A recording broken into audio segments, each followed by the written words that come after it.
Nicolas Abena, e-magazine, Roger Bongos, Afrique Rédaction. Une question commune. Au cas, aujourd'hui, vous êtes majoritaire au Sénat. Comment est-ce que vous entendez commencer à changer la vision des relations entre le continent africain au niveau du groupe d'amitié du Sénat, la France et l'Afrique? Alors, d'abord, ça se passe au niveau du pays, au niveau de l'État. C'est le gouvernement, le président de la République qui définit ce genre de relations. Ça ne peut en aucun cas être des parlementaires, ça, bien évidemment. Mais nous avons des idées. Et dans le cadre des groupes interparlementaires d'amitié, c'est pas avec l'Afrique, c'est avec des pays, les pays d'Afrique. Chacun a un groupe d'amitié. Et ça, c'est au niveau de l'Assemblée nationale. Au niveau du Sénat. Au niveau du Sénat. Du Sénat, il y a 60 groupes d'amitié. Et dans les 60 groupes d'amitié, il y en a plusieurs et nombreux qui sont en relation avec les pays africains. Je pourrais d'ailleurs vous faire passer la liste. Ça, c'est à part, mais je pourrais vous faire passer la liste. Et donc, nous sommes là aussi pour raffermir, renforcer les relations entre, non pas les États, ce n'est pas notre rôle, mais entre les parlements de ces États, entre les forces vives, entre les forces démocratiques. Parce que des relations modernes aujourd'hui entre les pays au XXIe siècle, ce ne sont pas des relations de dominants à dominés, ce ne sont pas des relations de ceux qui vont donner des leçons à d'autres qui vont subir ces leçons. Ce sont des relations entre États, entre gens adultes. De fait de respect, de compréhension, on peut ne pas avoir la même culture, on peut ne pas avoir la même histoire, mais avec l'Afrique, nous partageons tellement de choses communes.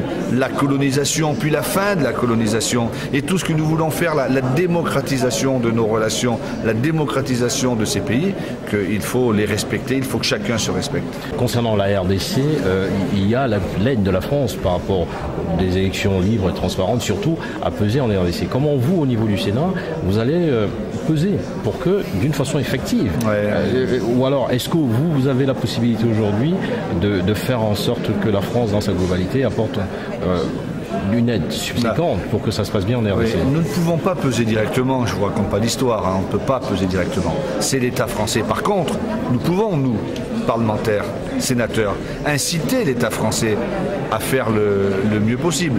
Et puis surtout, lorsqu'il y a des élections libres dans des pays, bien souvent, il y a des parlementaires français qui vont assister, on dit contrôler, surveiller, ça ne veut rien dire, mais assister, participer à ce grand élan démocratique et voir si vraiment les élections se passent de façon démocratique et libre ou si elles sont un peu orientées, comme cela peut se faire de temps à autre. Monsieur le vice-président, nous allons parler de les élections des minorités, on va dire des étrangers en France au niveau de poste local. Est-ce que vous allez réussir à faire passer? Oui, nous allons réussir. Vous allez utiliser le 49.3? Non, nous allons réussir parce que nous sommes motivés. Et nous allons réussir pour une bonne et simple raison. C'est que le Sénat a changé de majorité. Pourquoi François Mitterrand, lorsqu'il l'avait proposé en 1981, il y a 30 ans, il l'avait proposé, il n'a jamais pu le faire.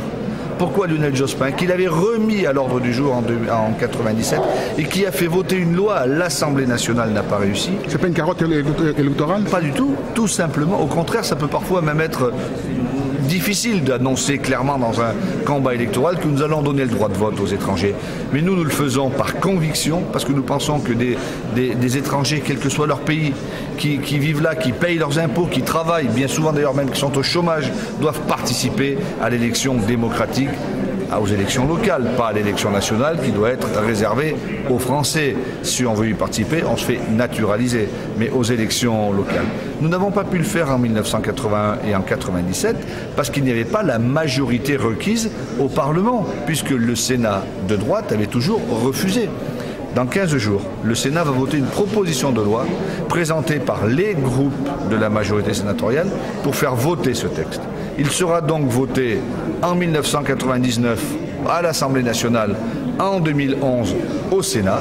Et si François Hollande est élu président de la République, il pourra reprendre cela et réunir le Congrès, c'est-à-dire tous les parlementaires qui doivent voter au 3/5e pour le faire. Et là, il y a la possibilité, puisque la gauche a la majorité pour le faire. Vous êtes un vice-président moderne, on peut le dire, puisque vous avez votre iPod en main, ça veut dire. Qu'est-ce que c'est qu'être socialiste aujourd'hui dans un monde dominé par la finance?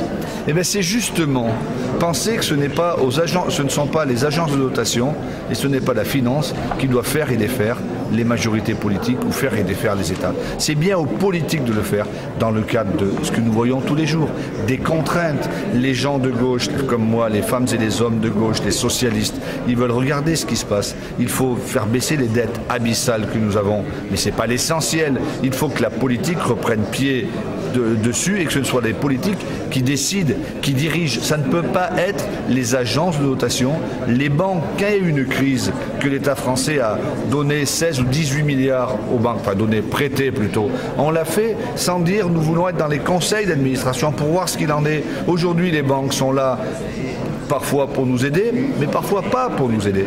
Et donc nous pensons que la force de la gauche, ça sera d'être capable de dire aux grandes institutions bancaires, attention à ne pas franchir la ligne jaune, parce qu'il faut prêter de l'argent, aider nos concitoyens pour leur développement familial, pour leur développement public, mais il faut aussi faire en sorte que les États se développent. Ils ne peuvent pas se faire contre les banques. Ce n'est pas aux banques, aux agences de notation de diriger les pays. Si Hollande n'était pas élu, ce serait une catastrophe. Nous continuerions le combat. Vous savez, nous sommes dans l'opposition depuis 2002. Avant, nous l'avions été très longtemps. Ça fait 23 ans ça fait 23 ans que la France n'a pas gagné une élection présidentielle. Là, nous pensons qu'elle doit le faire. Afrique Rédaction et Magazine vous remercie. Merci à vous. Merci, monsieur le vice-président. Nous venons d'assister, on va dire, en différé à l'interview du vice-président de l'Assemblée nationale et nous avons bien suivi sur les questions de la France à l'Afrique la détermination une fois de plus du Sénat qui a basculé à gauche, changer ses relations. On a vu sur le droit de vote des étrangers, ils sont chevillés au corps, déterminés à faire en sorte que ça change. Et on comprend aussi que dans le cadre où François Hollande n'est pas élu président de la République, ils sont déterminés à continuer un combat dans l'opposition, mais aujourd'hui majoritaire au Sénat, qu'ils ont commencé, cela il y a 23 ans, on ne peut que leur souhaiter bon vent. Nicolas Bénin, Afrique Rédaction et Magazine, depuis la salle de presse du Sénat.